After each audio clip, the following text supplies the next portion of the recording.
Good morning students. आज हम पढ़ेंगे वसंत का चैप्टर नंबर 4, चांद से थोड़ी सी गप्पे। देखिए, इस कविता में एक 10-11 साल की लड़की चांद से गप्पे लड़ा रही है। वह चांद से कहती है कि आप गोल हैं, पर ज़रा तिरछे नज़र आते हैं। आपका वस्त्र यह पूरा आकाश है जिसमें तारे जड़े हैं। इस पोशाक के बीच में केवल आपका गोरा चिट्टा गोल मटोल चेहरा दिखाई देता है। आप हमें बेवकूफ़ मत समझिए। हम जानते हैं कि आप तिरछे नज़र क्यों आते हैं। आपको कोई बीमारी है, तभी घटते रहते हैं तो घटते ही चले जाते हैं और पूरी तरह गायब हो जाते हैं।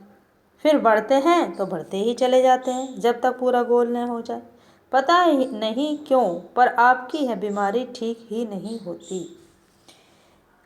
देखिए, इसका प्रसंग है,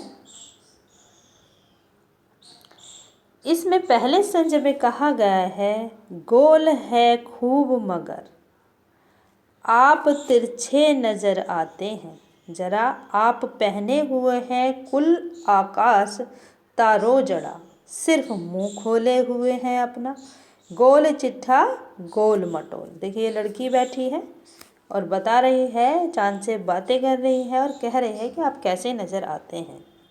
लड़की कहती है कि आप एकदम गोल हैं, पर तिरछे नज़र आते। दिखते कैसे हैं? तिरछे दिखते हैं।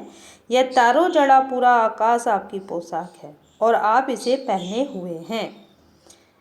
इस पोशाक को अपने चारों ओर इस तरह फैला रखा है कि इसके बीच में से बस आपका गोल चिट्ठा गोल मटोल चेहरा ही दिखाई देता है।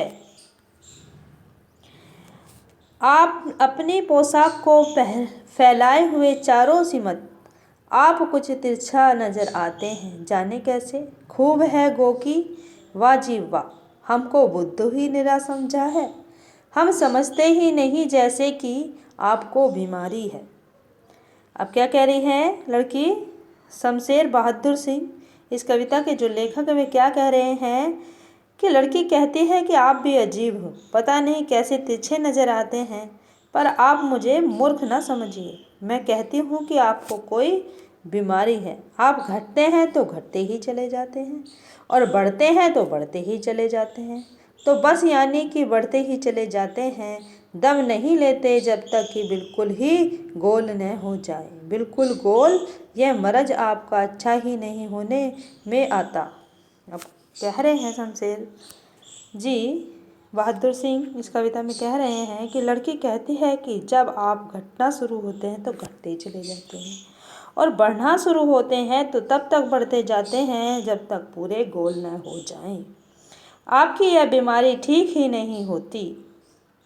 अर्थात कविता का भावार्थ है, कविता में छोटी लड़की ने अपने मन की सारी भावनाएं प्रकट की है। ओके।